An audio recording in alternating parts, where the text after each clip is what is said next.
Most people think freedom means doing whatever you want. Eat what you crave, scroll when you're bored, binge when you're tired, quit when it gets hard. That feels like freedom, but it's actually the exact opposite. Because here's the truth. If you can't control yourself, you're not free. You're a slave to your impulses, to your cravings, to every distraction that steals your attention. Think about it. You say you're choosing to scroll for hours, but was it really your choice? Or did your impulses choose for you? You say you're free when you give in to junk food, but what happens when your health declines? You say you're free when you skip the work today, but then tomorrow you're trapped by regret. The uncomfortable reality is this. The people who give in to every impulse aren't living free lives. They're living controlled lives. Controlled by cravings, by dopamine hits, by the endless pull of comfort. But here's the good news. Real freedom exists on the other side of self-control.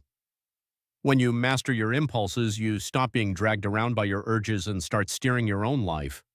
You gain the power to choose your path instead of being pushed by momentary feelings. And that's the question most people never ask themselves. Do I control my impulses, or do my impulses control me? In this video, we're going to break down why self-control is not restriction but true freedom, and I'll show you exactly how to train your mind to master your impulses instead of being mastered by them. Because the ones who win in life aren't the ones who always feel good in the moment. They're the ones strong enough to say no to the moment so they can say yes to the future. At first glance, doing whatever you want feels like freedom. Eat the donut, skip the gym, watch another episode, scroll for just 5 more minutes. Nobody's stopping you. Nobody's telling you no. That must be freedom, right? Wrong. That's the illusion. Because every time you give in to an impulse, you're not choosing freely. You're being controlled by cravings, by habits, by whatever stimulus gives you the quickest hit of pleasure. It feels good in the moment, but it quietly steals from your future. Think about it. The person who spends every dollar the second they get it isn't free. They're trapped by debt. The person who skips every workout isn't free. They're chained by weakness. The person who can't stop scrolling isn't free. They're enslaved by their phone. The illusion of freedom is seductive because it feels easy. It tells you, why wait? You deserve it now. But the cost of this fake freedom is real. It drains your health, your time, your money, your focus.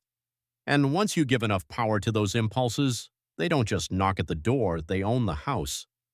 True freedom is something else entirely. True freedom is being able to look temptation in the face and say, "Man, no, not today." It's choosing long-term strength over short-term pleasure. It's being in control of your choices instead of being controlled by them. That's why self-control is not about punishment or restriction, it's about ownership. It's about deciding for yourself instead of letting your impulses decide for you. So here's the hard truth. The path that feels like freedom in the moment usually leads to chains, and the path that feels hard in the moment usually leads to freedom. To master your impulses, you first have to understand what's happening inside your brain, because self-control isn't just about willpower, it's biology. Here's how it works. Your brain runs on a reward system fueled by dopamine. Every time you eat something sweet, scroll through social media, or get a notification, your brain releases a spike of dopamine. That chemical hit feels good, so your brain says, let's do that again. This is why impulses feel so irresistible. They're literally wired into your survival system. Now, back in ancient times, this made sense. If food was scarce and you found something sweet, eating it immediately helped you survive. If danger appeared, acting fast instead of waiting made the difference between life and death. Your brain evolved to prioritize the now. But here's the problem. In the modern world, that survival wiring works against us. Sugar is everywhere. Distractions are infinite. Comfort is always one click away. Your brain hasn't updated its software. It still thinks quick rewards are the key to survival. That's where the prefrontal cortex comes in. This part of your brain acts like the brakes. It's the system that lets you pause, reflect, and make long-term decisions. It's what allows you to say, I want to scroll, but I'll read instead. I want to quit, but I'll push through.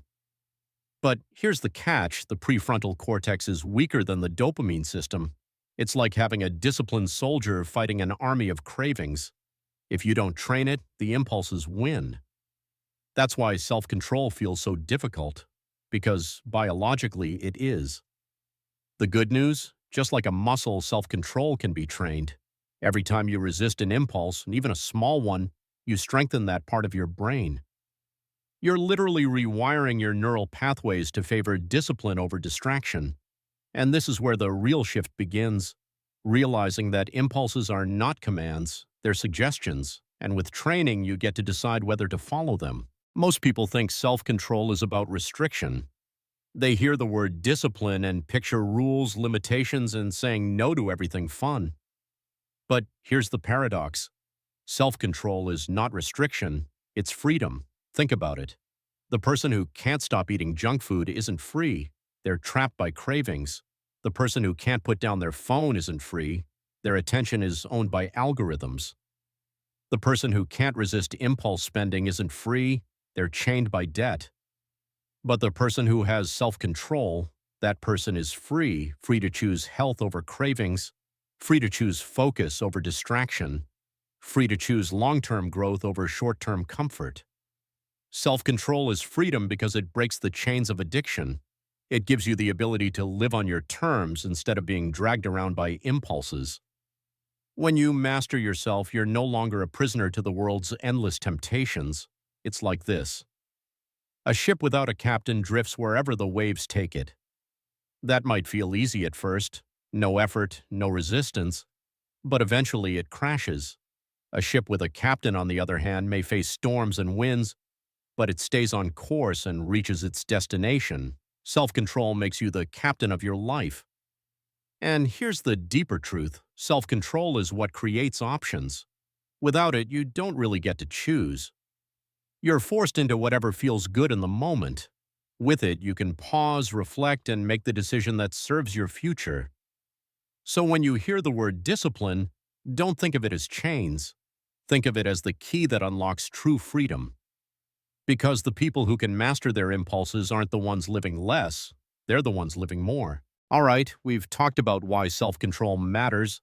Now, let's get practical. How do you actually train yourself to master impulses instead of being mastered by them? Here are 3 powerful techniques. 1. The 10-second rule.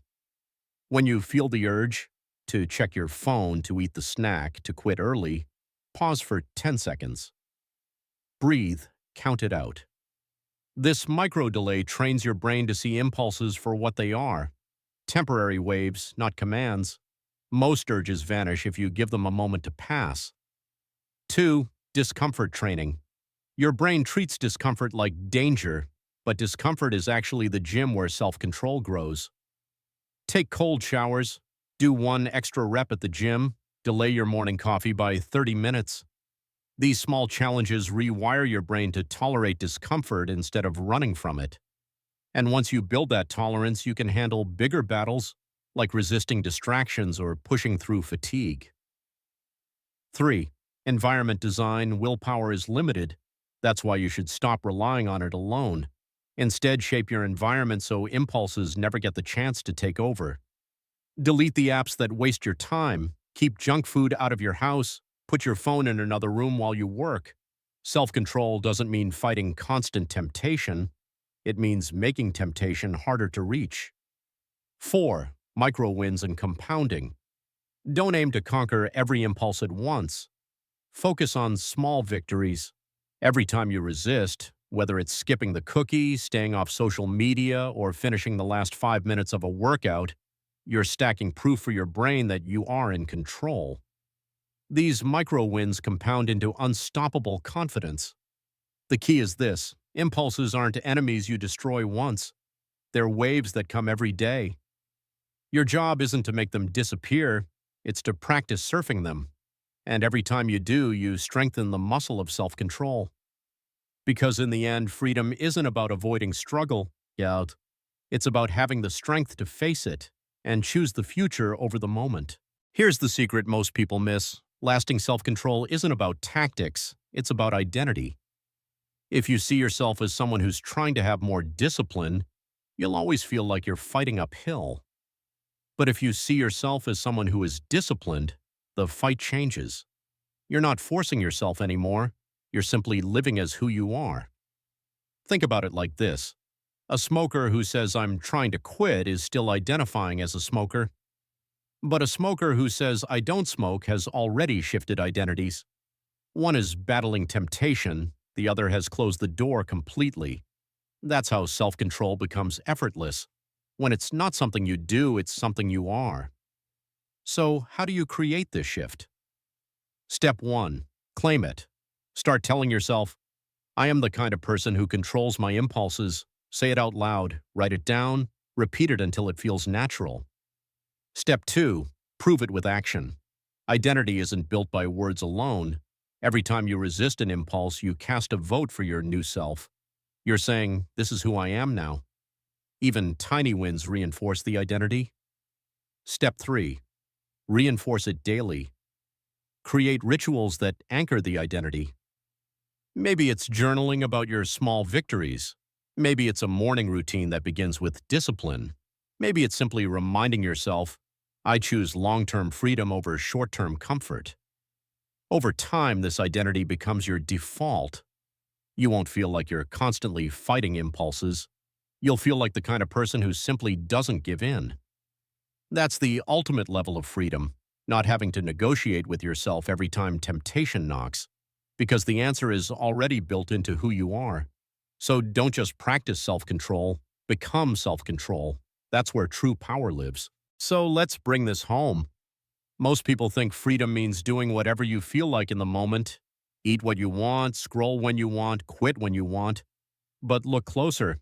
That isn't freedom. That's slavery to impulse. True freedom is different.